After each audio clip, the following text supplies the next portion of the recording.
The reality, though, is that for our generation, this is our clean energy movement. As it was for the 20th century, when they had to deal with the civil rights movement, our generation must have the clean energy movement for the 21st century.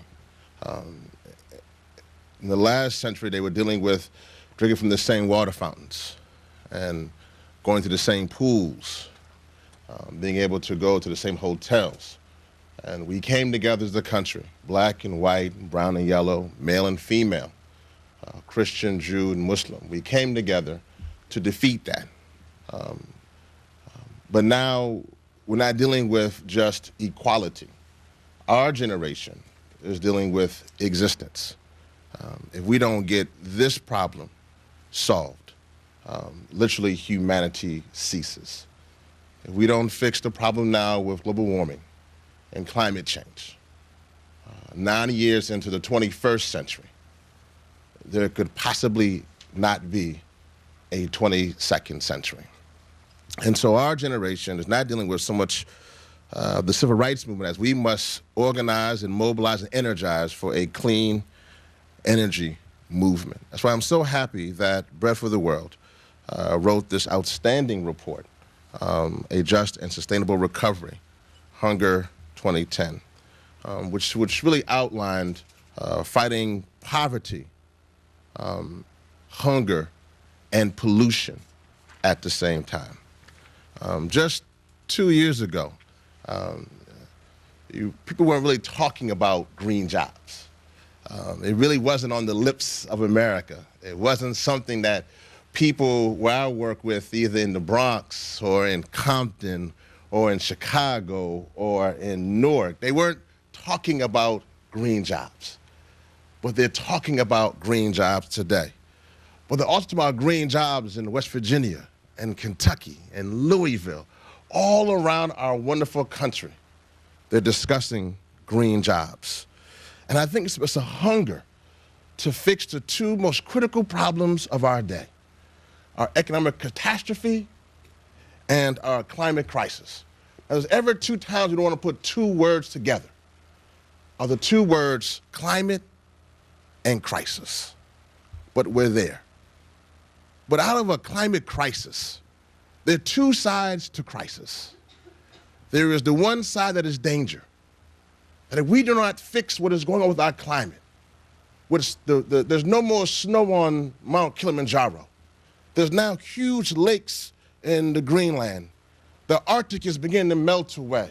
There's asthma, there's cancer. We saw Katrina. If we don't fix the climate crisis, then we move toward a catastrophe. But the other side of crisis, there are two sides to crisis. There's crisis on one side, but there's also opportunity. We have the opportunity to fight poverty and pollution at the same time. And we can also put the people who most need work and give them the jobs that we most need to be done. The jobs of retrofitting and weatherizing and building solar panels, these jobs that can be done in America, that can put folks back to work in Southeast, that can put folks back to work in the Bronx, that can put folks back to work in rural West Virginia, these jobs that can only be done here, the jobs that can fix our climate crisis, that can give folks opportunity, give them hope, give them a job so they can put food back on the table. This moment is where we are right now. A green wave that can lift all boats. But to do that, there are a few things that we must do. One, I will continue to encourage Congress and our president to push hard on fixing and having a climate legislation that has a strong green jobs and clean energy jobs component. And two, really finding training for our people. We might have to slow down a little bit for the troops who are coming home and give them the training they need to fill some of these green jobs. We might have to take a little time for the folks who didn't do so well in high school in Indianapolis to give them the training that they need to figure out how to put on solar panels. But if we can do that, not only can we save our planet, but we can end hunger in the corners and the byways of America. Let me close by saying this. For my generation, this is our lunch counter moment for the 21st century. The lunch counter moment for the 20th century in North Carolina, Greensboro, was sitting at a lunch counter because they couldn't be served. For our generation, this is our lunch counter moment, and we will be judged by our children's children. And they'll look back and they won't care for Democrat or Republican. They'll look back and say, did you care about humanity? Did you care about the fact that the earth was heating up? Did you care about the fact that now we can't breathe?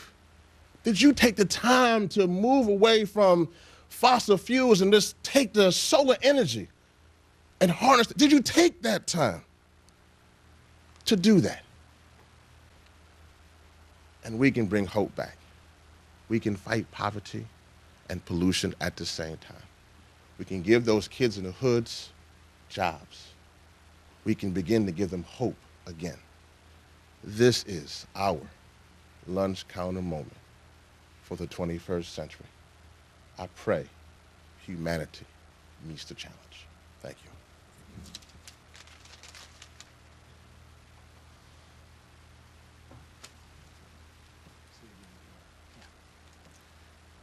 Wow, that's a tough act to follow. But inspiring one.